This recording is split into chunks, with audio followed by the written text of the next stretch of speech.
तरंग तरंग तरंग तरंग युवा तरंग।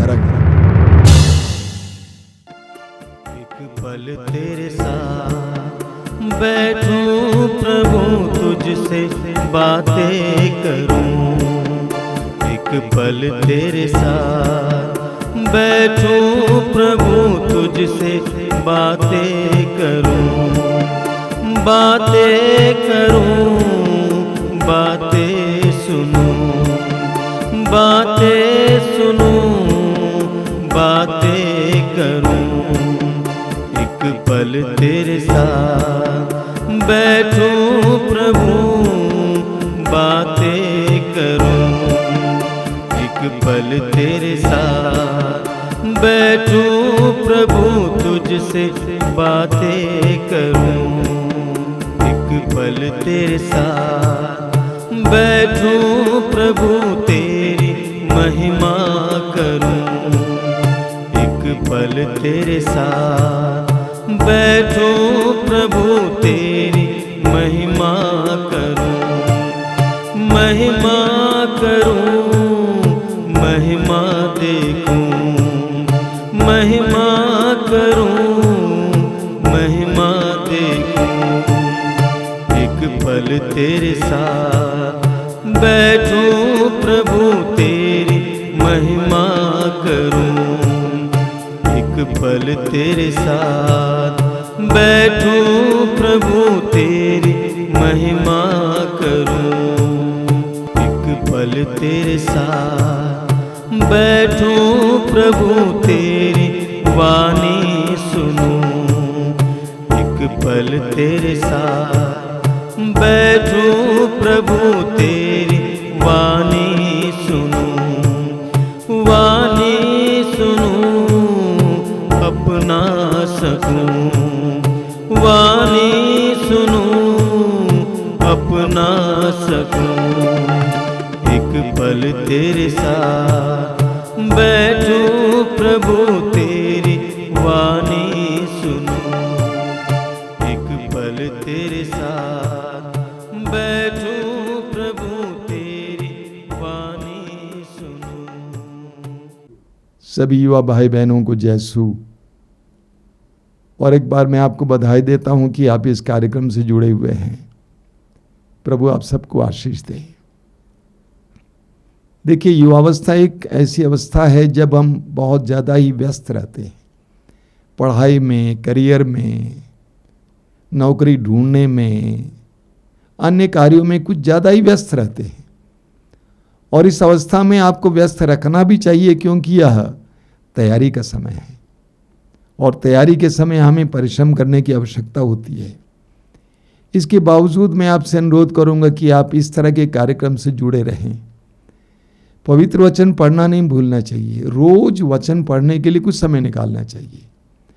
व्यक्तिगत प्रार्थना के लिए समय निकालना नहीं भूलना चाहिए। प्रतिदिन व्यक्तिगत प्रार्थना के लिए समय निकालिए जब आप ईश्वर से बात करेंगे। अपने जीवन की समस्याओं के बारे में, प्रभु के दानों के बारे में, प्रभु की आशीषों के लिए धन्यवाद देने के लिए समय निकालना चाहिए। हमारा जीवन प्रभु के साथ एक गहरा रिश्ता पूर्ण जीवन बने। जब आप प्रभु के साथ जुड़े रहेंगे, जैसा कि प्रभु ने कहा यूहन्ना अध्याय 15 वाक्य 5 में, हमारे जीवन में बहुत सारे फल देखने को मिलेंगे।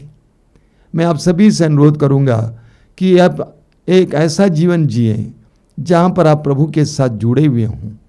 सारी व्यस्तताओं के बावजूद प्रभु के साथ जुड़ा हुआ जीवन सफल जीवन होता है। वचन सुनिए, हृदय खोलकर, मन खोलकर वचन सुनिए। आप सबों को जय यीशु।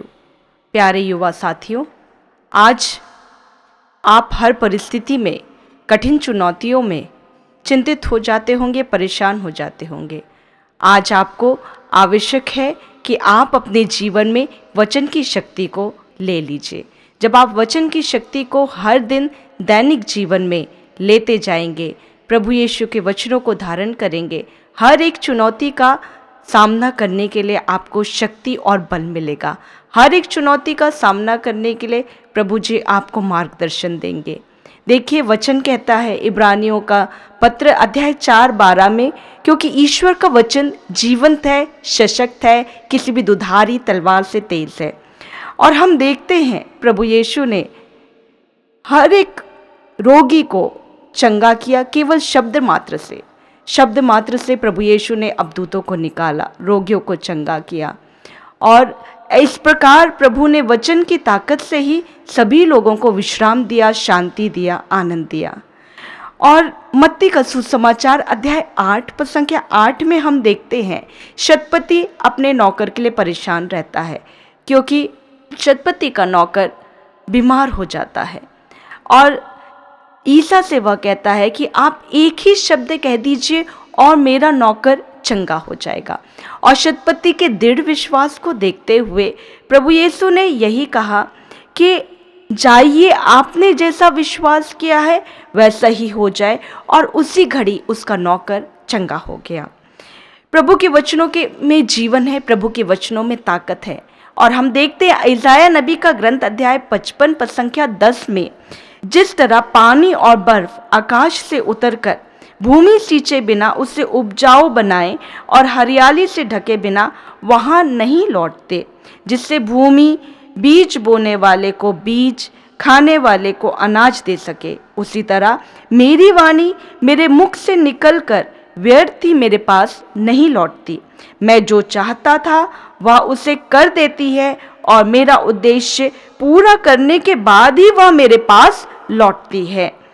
मतलब प्रभु का वचन में इतनी ताकत है, वह अपने कार्यों को पूर्ण करके ही लौटती है। अभी फिलहाल के 2025 के युवक युवतियों की साधना में याद करती हूँ। युवकों के साधना में एक अद्भुत चमत्कार प्रभु ने किया। उस साधना में एक युवक को किडनी में पथरी था और साधना में वचन सुनते सुनते यह युवक को प्रभु ने चंगा किया। वचन सुनते सुनते एक दिन किडनी के में जो पथरी था वह पेशाब की नली से यूं ही निकल गया। देखिए, जब हम वचन सुनते हैं, वचन में विश्वास करते हैं, वचन अपने कार्य को पूर्ण करके लौटती है और हमें अद्भुत आनंद देती है, हमें चंगाई देती है। और हम बाइबल में भी एक घटना को पाते हैं जहां जैरुस की बेटी मर चुकी थी। लोग विलाप कर रहे थे, लेकिन जब प्रभु ने कहा बेटी मरी नहीं है, बेटी सो रही है, और सब लोग प्रभु का उपहास करते हैं, लेकिन प्रभु ने वहाँ पे शिष्यों के साथ, उसके माता पिता के साथ बेटी के पास जाकर के उसके हाथ को पकड़कर प्रभु कहते हैं तालिता कुम, इसका अर्थ है ओ लड़की उठो। और उसी क्षण वह लड़की चलने फिरने लगी, चंगी हो गई। इस घटना से प्रभु यही साबित करते हैं कि प्रभु यीशु के कथनों में, वचनों में जीवन है, ताकत है। बस हमें हर दिन, हर रोज उन वचनों पर मनन चिंतन करना है और उसे अपने दैनिक जीवन में ले लेना है, तो अब हम हर एक परिस्थिति का सामना करने में सक्षम हो जाएंगे।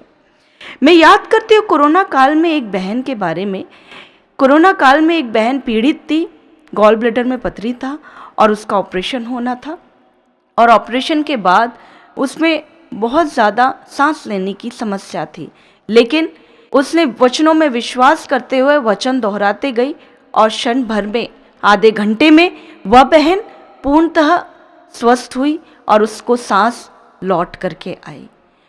और इसी प्रकार एक और बहन अपनी गवाही में बताती है कि वह भी कोरोना काल में कोरोना पॉजिटिव हो गई थी और अस्पताल में वह बहन अकेली थी, उसके साथ और कोई नहीं था। वह डरी थी, घबराई हुई थी, लेकिन उसे बार बार मन में यह आ रहा था कि मैं प्रभु के वचनों को पढ़ूं, प्रभु के वचनों को दोहराऊं।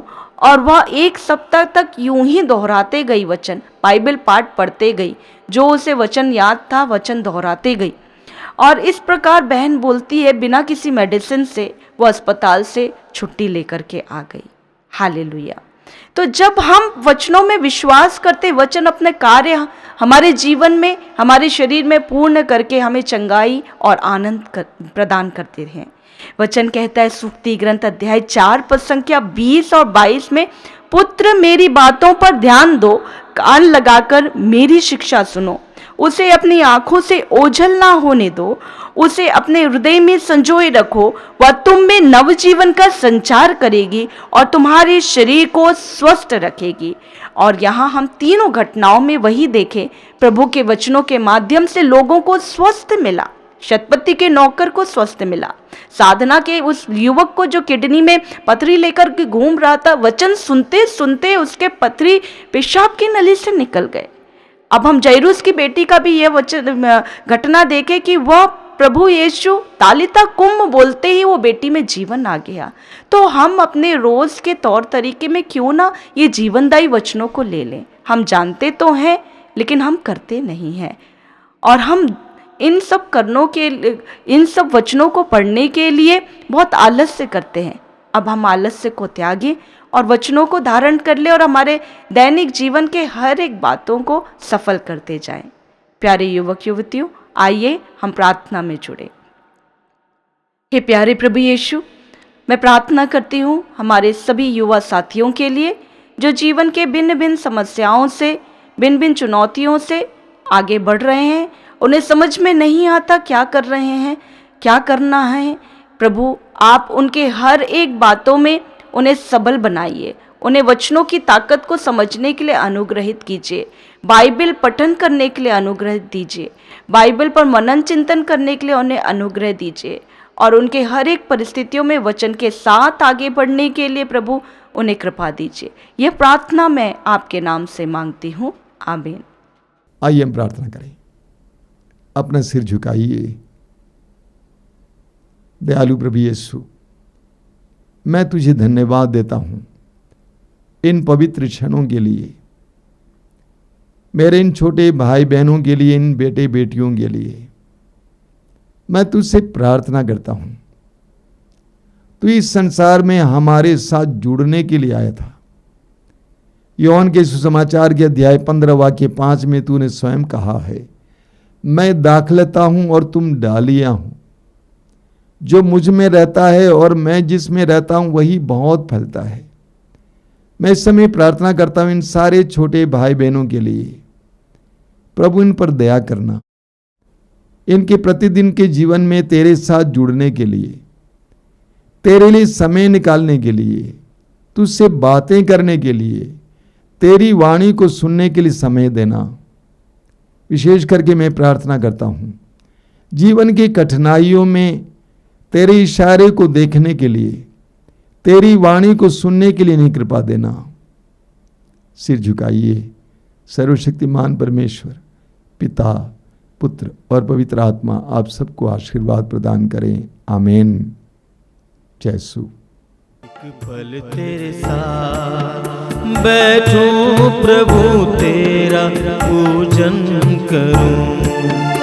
एक पल तेरे साथ बैठूं प्रभु तेरा पूजन करूं। पूजन करूं, अर्चन करूं, पूजन करूं, अर्चन करूं। एक पल तेरे साथ बैठूं प्रभु, बैठूं प्रभु। एक पल तेरे साथ बैठूं प्रभु, तुझसे बातें करूं। एक पल तेरे साथ बैठूं प्रभु, तेरी महिमा करूं। एक पल तेरे साथ बैठूं प्रभु, तेरी वाणी सुनूं। एक पल तेरे साथ बैठूं प्रभु, तेरा पूजन करूं। एक पल तेरे साथ, एक पल तेरे साथ।